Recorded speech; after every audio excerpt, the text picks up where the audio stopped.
Hello and welcome to 1000 Word Interviews. My name's Mordecai and today I'm joined by Tobias. Hello, everyone. Tobias, thank you so much for speaking with me today. My pleasure. I look forward to what's coming. Me too. So let's get started. First of all, could you tell us a few things about yourself? Sure. My name's Tobias, as you already know. I live in Adelaide. This is where we are right now. But I was born in Switzerland, and this is also where I grew up, and eventually I moved to Adelaide. Fantastic. And what do you do for work? I'm a furniture maker, designer. I'm self-employed. I run my own business called Spatial Expressions, and I specialize in making solid timber furniture, all custom built for clients. Yep, as people can see, you work with wood. Yeah, that's right. Yeah.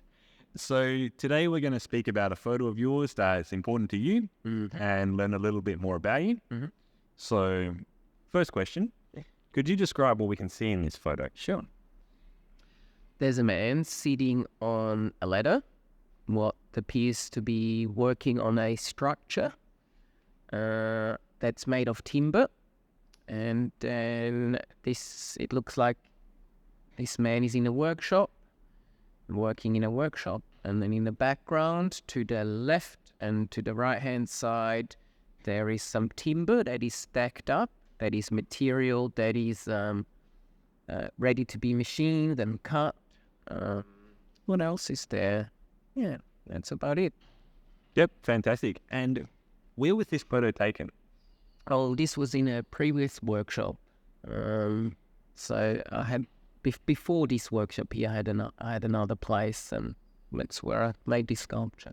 Okay, fantastic. And when was this photo taken? Oof, good question. I gotta think a little bit. This was maybe about 8 years ago. Okay. Yeah, so something like that. Yeah. Okay. And an extra easy question. Extra easy. Yeah. Who can we see in the photo? Oh well, as viewers might have guessed already, that's me sitting on that ladder, and I'm working on a sculpture called the Cocoon. And it was for an exhibition called the Waterhouse Art Prize. And that's an exhibition that's held here in Adelaide, I think every 2 years or so. Yeah. Okay, so you were working on this structure, this sculpture, sorry. Yep. For an exhibition, which is like an art competition. That's right, yeah. So in that case, what's the story behind this photo? Why have you chosen it? Well, because it was, to me, this was a really interesting and also challenging project to tackle.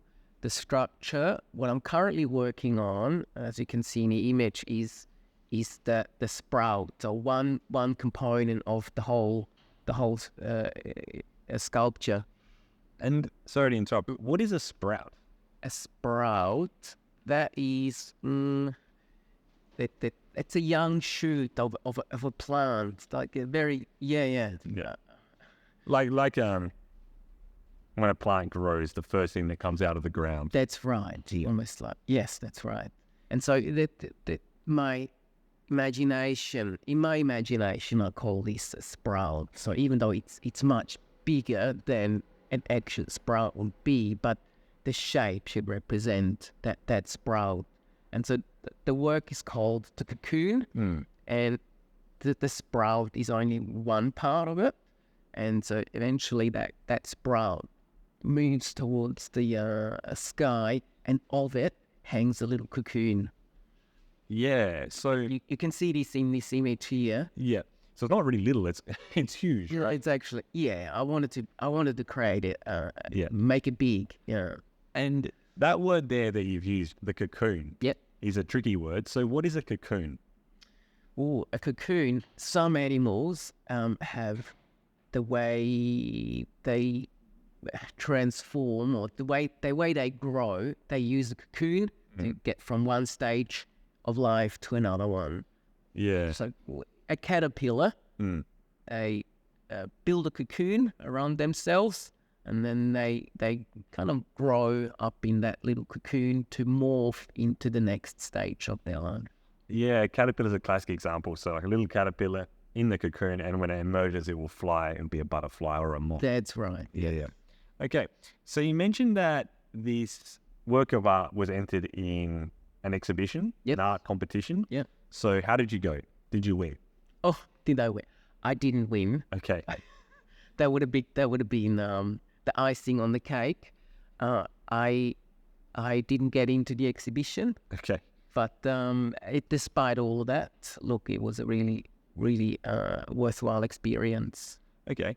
And could you tell us a little bit about that experience of building this cocoon? How long did it take you? Well, yeah, first of all, it was a really tedious, long-lasting experience. It took me about 600 hours. Okay. And what I remember from it was at one point when I was working on the actual cocoon, it took me about just 1 week alone to carve the little sections around it. Yeah. And I had to hold a chisel and carve grooves around it, and then sand the little ridges. Okay. And because for 40 hours I was sanding so much, and with the sandpaper rubbing a little bit against my skin, at the end of it, I was down to my skin, and I had to wear gloves and little band-aids around it because my skin had worn away. I was sanding so much.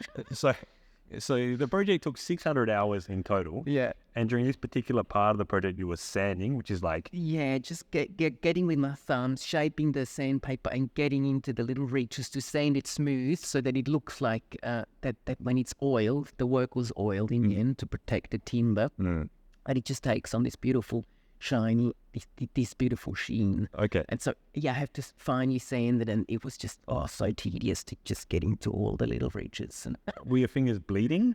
well, yes, they were. I mean, it was quite painful because, eventually I actually had to just put Band-Aids over my fingers to be able to, just to make sure that they don't wear away my skin. Okay, that's sacrifice.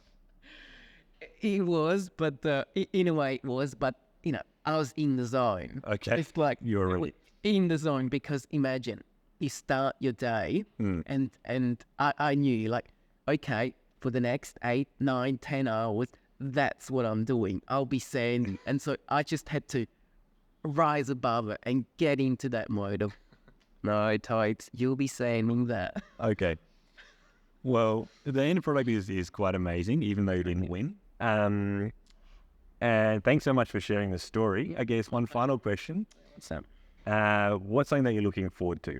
Oh, I'm looking forward to make more of these interesting artworks, and hopefully at the prospect of showcasing them somewhere. Okay. I mean, it's a little bit different than making furniture.